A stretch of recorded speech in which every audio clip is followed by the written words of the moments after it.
A very good morning to all of you. We have been talking about S.T. Coleridge's Biographia Literaria. In this part of our lecture, I shall be talking about chapter 13 from this book.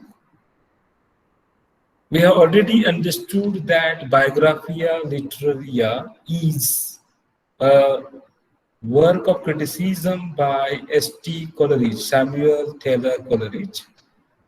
The phrase Biographia Literaria literally means literary biography.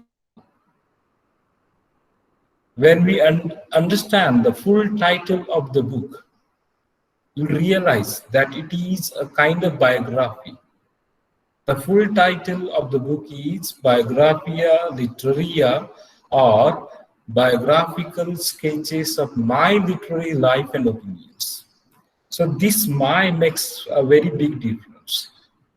So Coleridge is trying to be autobiographical in his approach. So Biographia Literaria is an autobiography in discourse.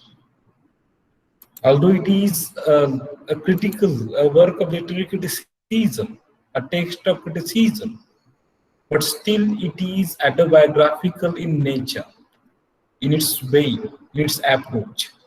And this book was published in the year 1817. It was published in 2 volumes of 23 chapters. So there are 2 volumes of this book. And these volumes contain 23 chapters, out of which we are going to study only 2 chapters, chapter number 13 and 14. Now, this particular book by Coleridge, Biographia Literaria, is very famous. Now, why is it so famous? It is a very renowned text on criticism, and it is very famous, very popular. It is widely acknowledged because through this particular text, through this particular discourse, Coleridge is able to show his intellectual, shrewd understanding of the relative merits of various poets, because he talks about them through his reflection on his own education. He talks about his own education as well.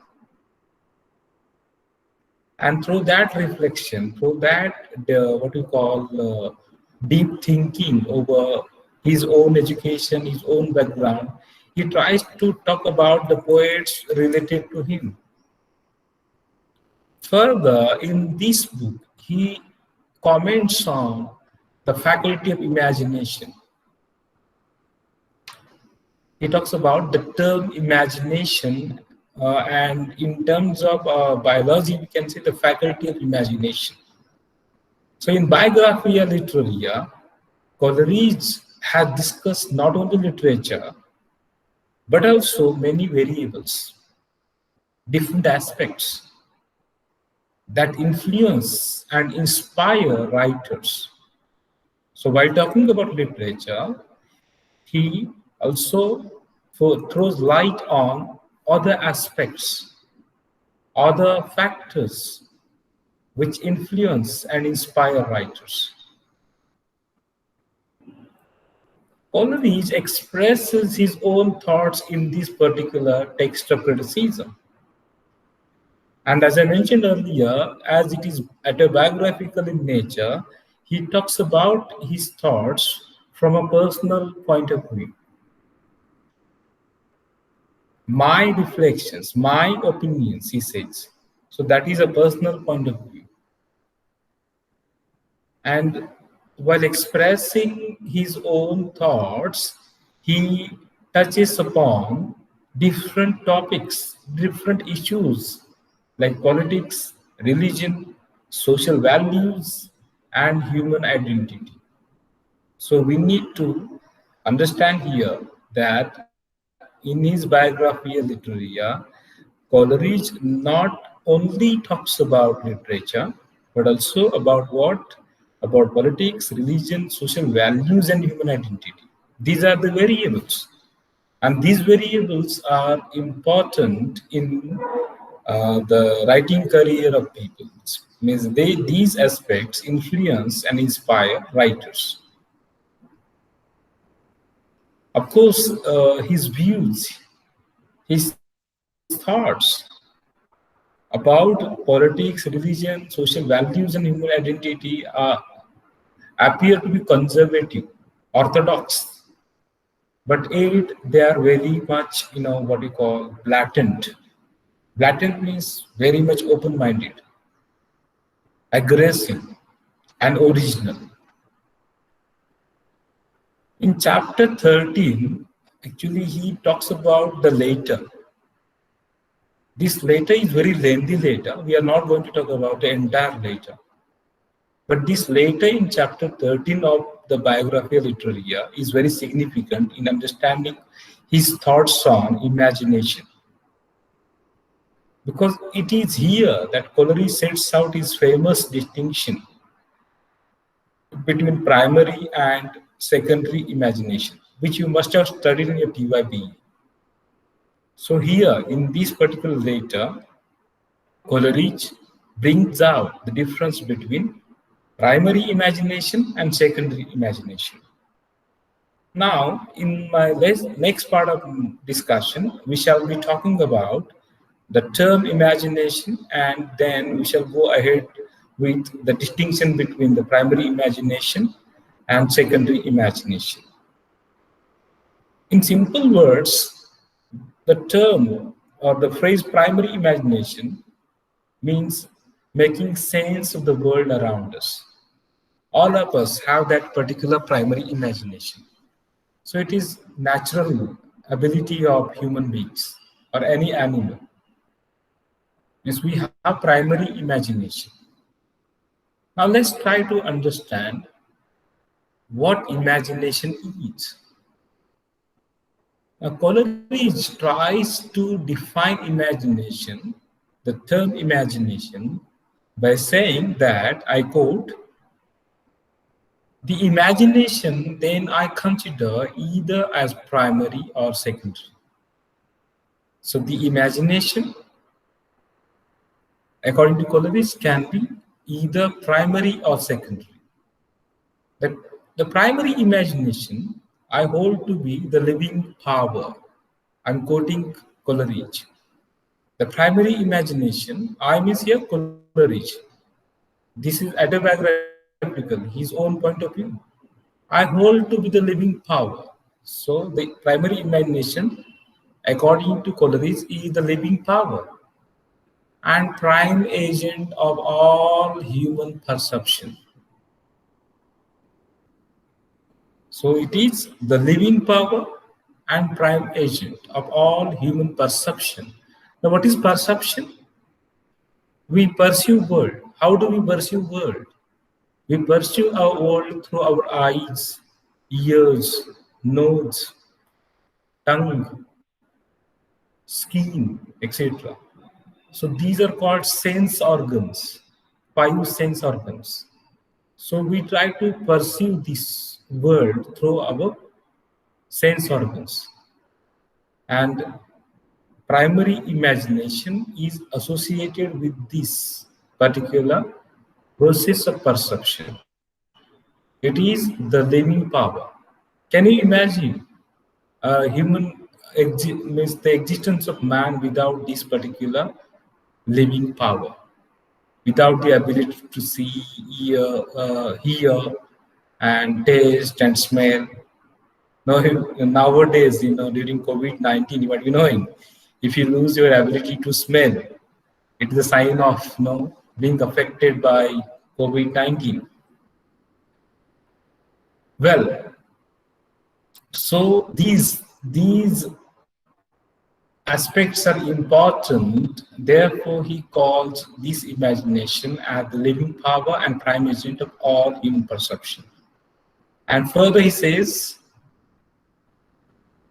about the primary imagination, it is a repetition in the finite mind of the eternal act of creation in the infinite I am.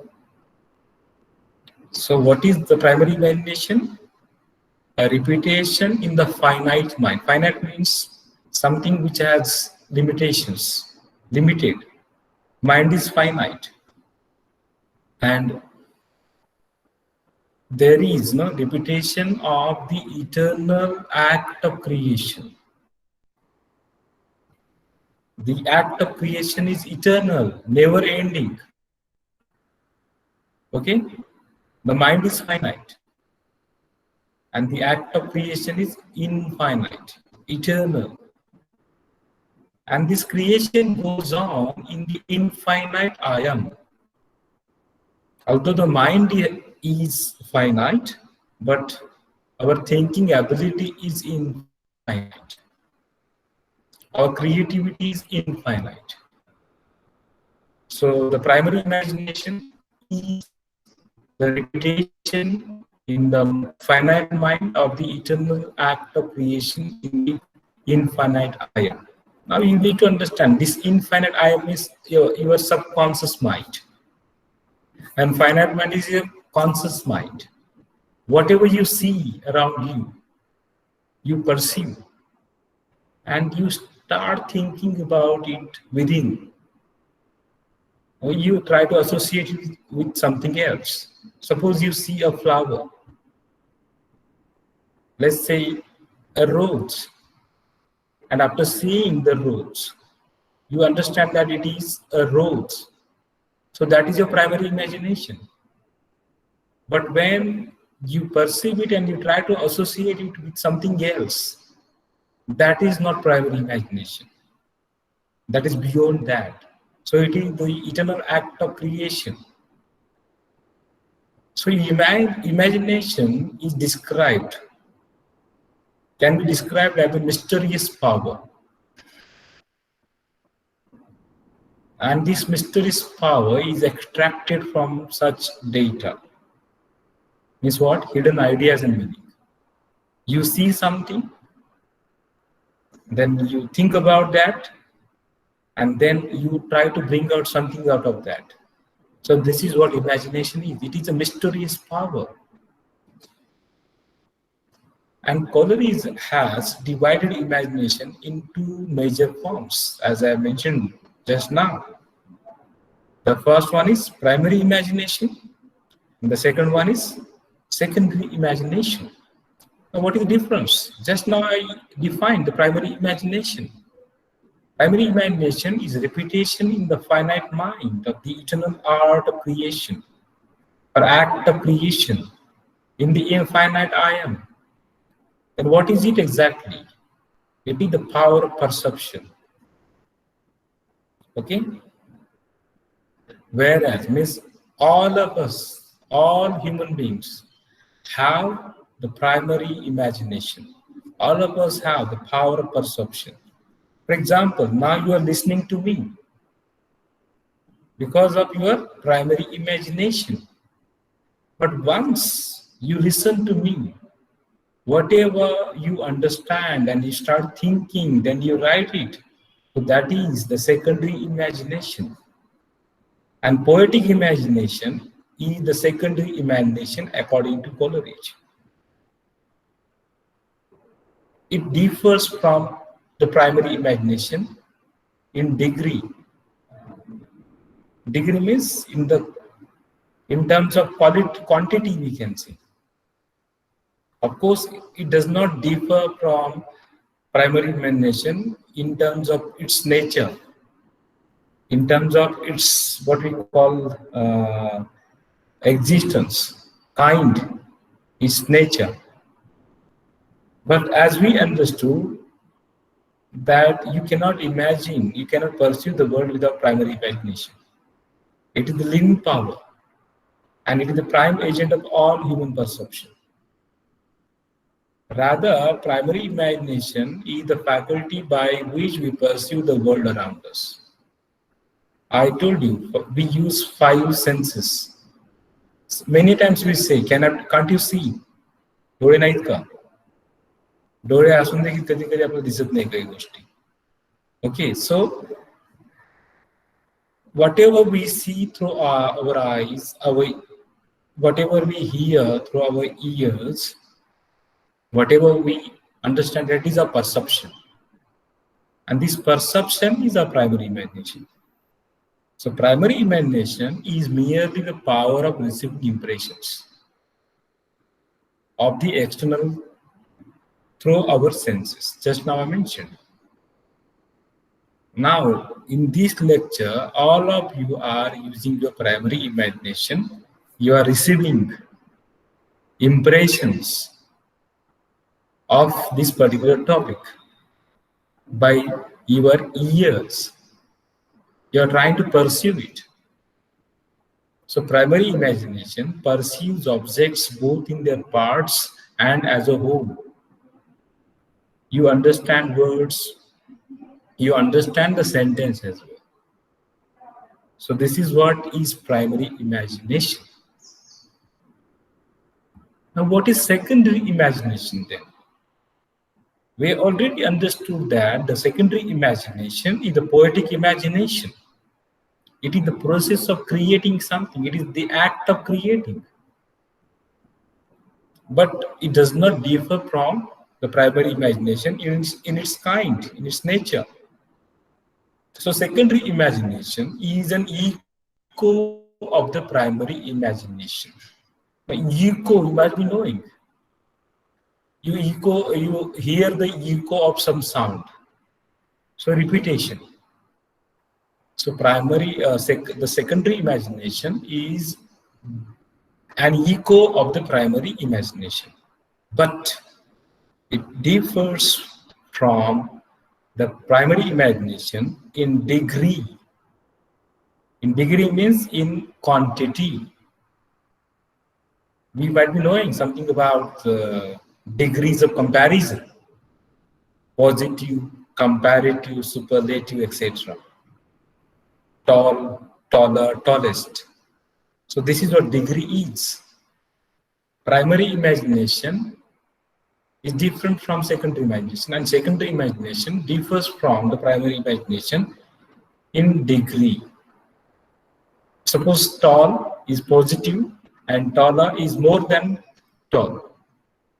It is comparative. And tallest is again in comparison, in terms of degree, it is more to taller. So secondary imagination is more than primary imagination.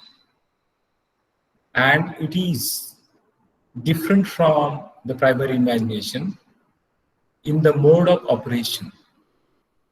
In the mode means the way it functions, the way it operates. Now, for example, you see something is the primary imagination, but the way you understand that thing is your secondary imagination. All of you are listening to me is the process of the act of primary imagination. But the way you understand, whatever you understand and the way you operate that knowledge, that data, is the part of secondary imagination. So what does secondary imagination do then? To be more specific, secondary imagination receives the data, receives the information through primary imagination, but it dissolves, diffuses, dissipates.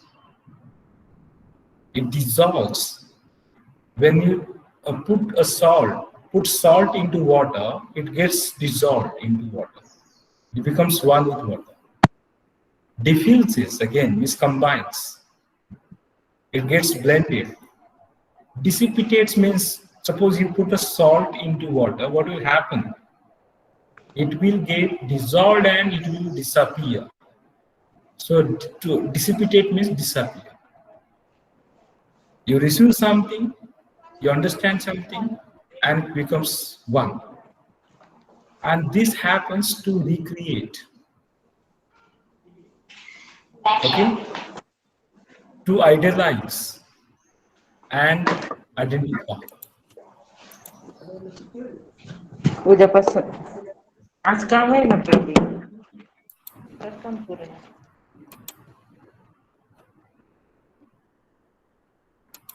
Okay, so what happens? It dissolves, diffuses, dissipates. So three things happen.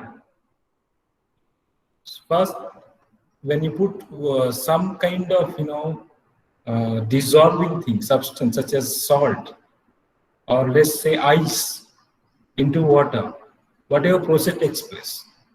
So your perception, primary imagination is a kind of ice, is a kind of salt that gets dissolved into water and disappears. And that happens to recreate, to idealize. You see something. When, suppose, let's take the example of Robert Burns. Robert Burns says, my love is like a red, red rose. Now, all of us see the red rose. But Robert Burns looks at it differently. He associates the beauty of the red rose with his beloveds, or the beauty of his beloved with the red rose. So this is the process of dissolving, diffusing, and dissipating in order to recreate. So the secondary imagination refers to the functions of memory and mental interpretation of our sensory data, means whatever you see through your eyes, whatever you hear, means whatever you perceive through your five senses. So it is mental interpretation into meaning, interpretation of the data into meaning within the mind. So Coleridge said that the secondary imagination is essentially vital. It is very important. It is very active. Okay, even as all objects, because objects are essentially fixed and dead, but secondary imagination is not fixed and dead. It is vital, it is dynamic, it is lively. Okay, so we may understand that the secondary imagination is pliable and malleable on the voluntary, means conscious or subconscious level. Means it is shaped and reshaped. It dissolves, it disappears. Okay, and it becomes something different, as it happens in dreams. In my next lecture, I shall be talking about fancied imagination. Which is tough for now.